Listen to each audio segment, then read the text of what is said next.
Welcome to History with Kevin. I'm not a historian or a teacher. I am, however, a storyteller, and I'd like to share with you a fascinating story in history. Let's take a journey together and explore the details surrounding a historical advancement in technology. Have you ever heard the story of the building of the Panama Canal? You may know some about the Panama Canal. It goes through the Isthmus of Panama, was completed in 1914, and is used as a passageway so that ships, when they're taking goods or when they're taking passengers, instead of having to go all the way around the southern tip of South America, they're able to go essentially through the middle. A large shortcut. But as great as the Panama Canal is as far as a shortcut, the history of it is absolutely fantastic. So let's start the story where it began, in the 1500s. Let's take a look here together. You see, as it stood, Panama had been discovered, had been found by those in Europe, and there was an understanding that it could be of potential help. So in the 1500s, Charles V, the Holy Roman Emperor and King of Spain, he had an idea. He had this idea that he could use the Isthmus of Panama and allow his men to be able to quickly make it to Peru in order to bolster their effects against the Portuguese. So it was an attempt in order to bolster the military there in Peru and hopefully be able to withstand some of the might and strength that the Portuguese was starting to develop. Now, he initially ordered a survey of the Isthmus of Panama in 1534. Then, 134 years later, in 1668, Sir Thomas Browne, he looked at the situation, and he looked at the Isthmus of Panama, and he looked at the opportunity there to really shorten the distance and shorten the travel. And he decided that it would be a financial benefit for anyone who could build either a canal through Panama, a railway through Panama, or some means of making shipment between the East Indies and China faster to Europe. He believed it would be an amazing financial benefit. Even though it looked like a financially great idea, nothing happened for another 120 years. In 1788, Thomas Jefferson, at the time, this was right after the Revolutionary War, and Thomas Jefferson was in Spain. And while he was there, he talked about the financial gain and benefit that Spain would have if they did move forward and they did take that opportunity to go and use Peru as a shortcut.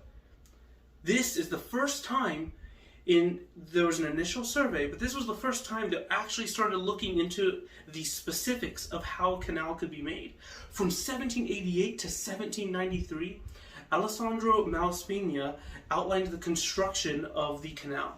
Now, still early on, but because he looked at the construction and the engineering that would go into the idea, I'm going to consider him the first engineer of the project.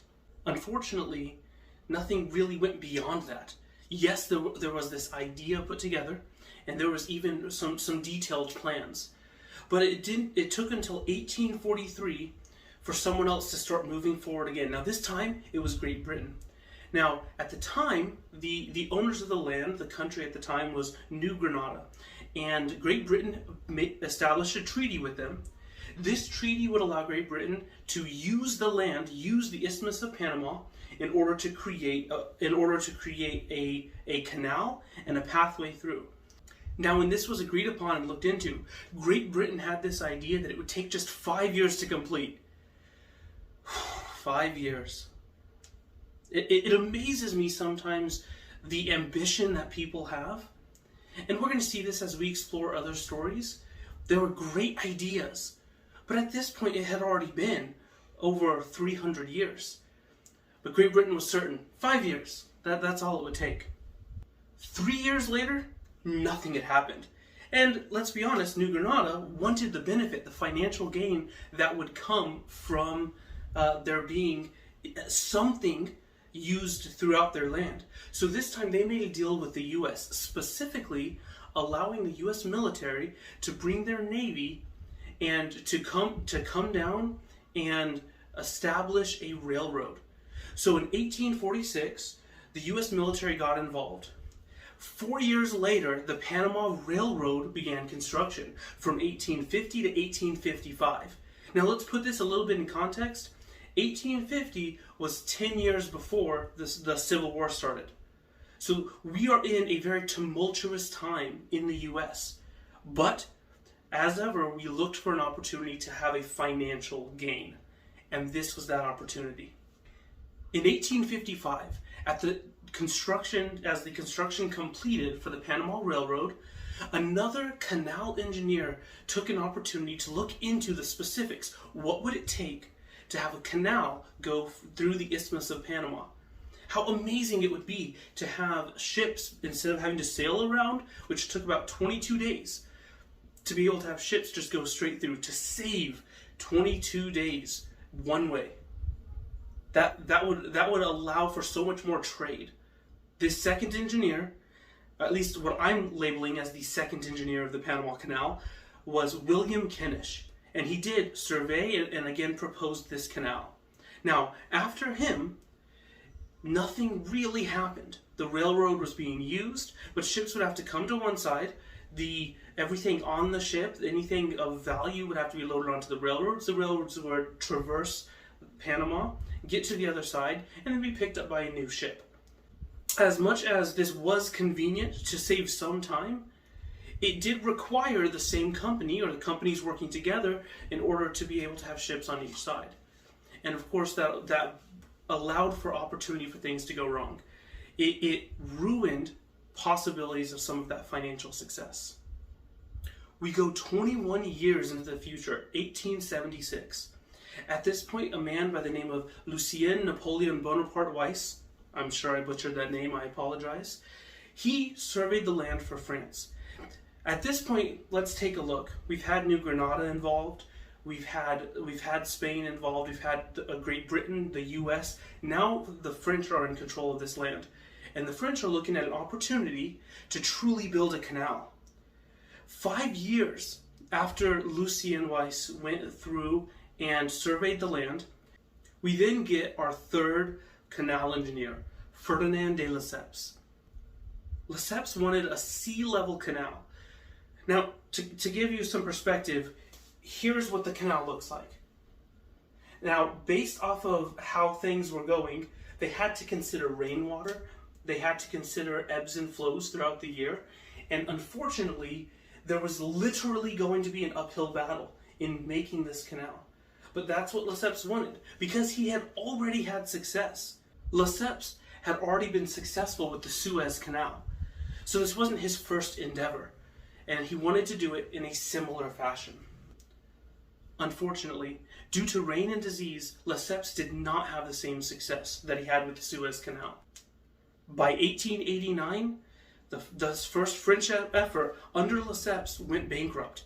Not only did it go bankrupt, but they lost $287 million in investments, 22,000 people dead, and Lesseps and his son were charged and found guilty of misappropriation of funds.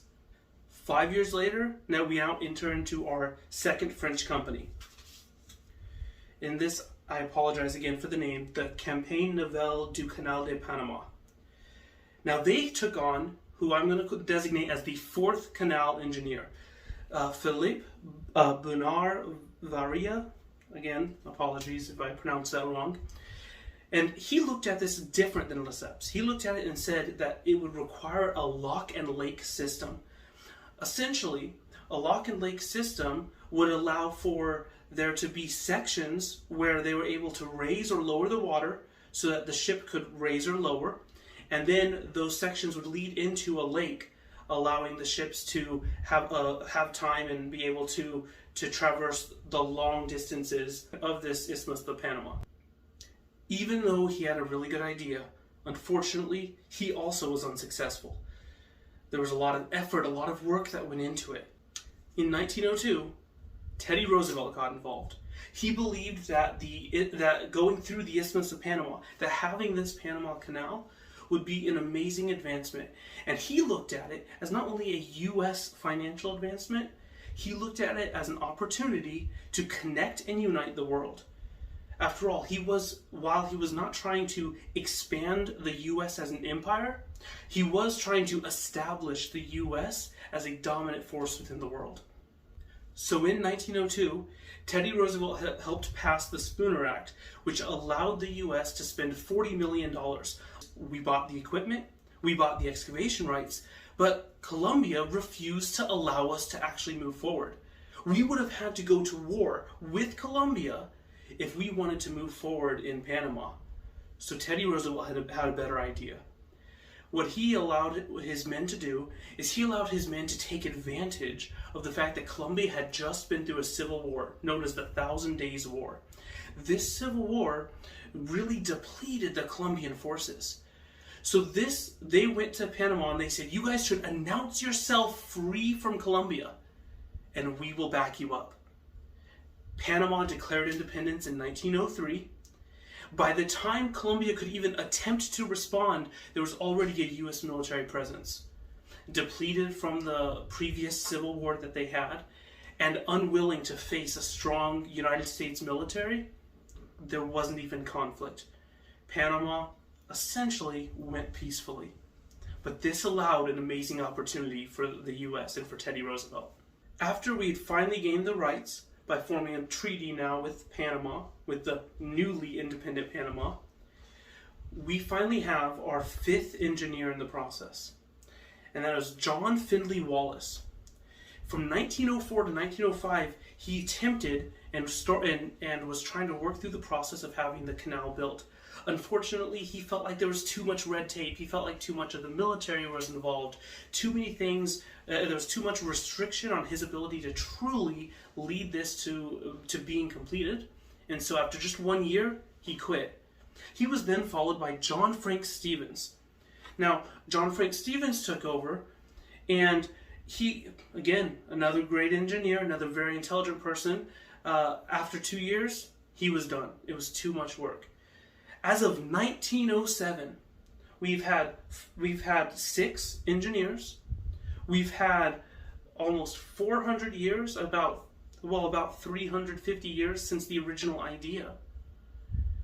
And now we finally come to the engineer who was able to put it all together. In 1907, George Washington Goethals was able to take over as engineer. He was in the U.S. Navy, so he took over as a military presence.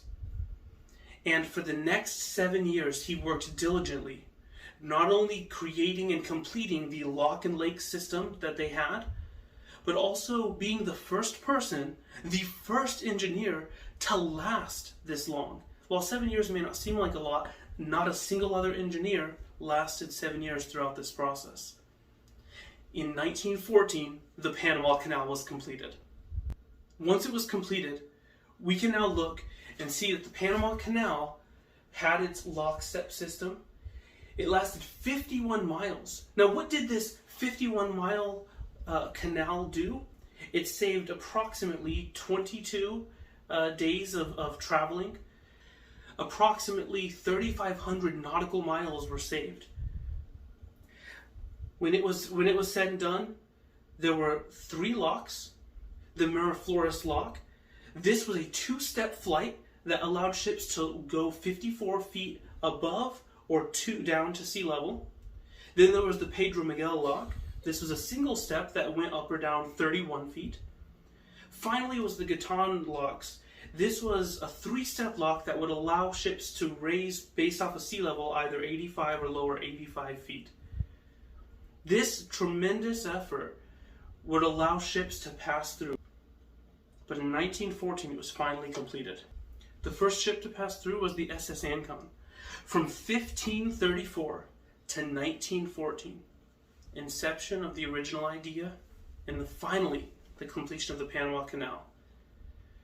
I don't know the total deaths, but we know in a span of 6 years, there were 22,000 deaths. We know that there was over $250 million lost from investors who invested into companies that didn't work out.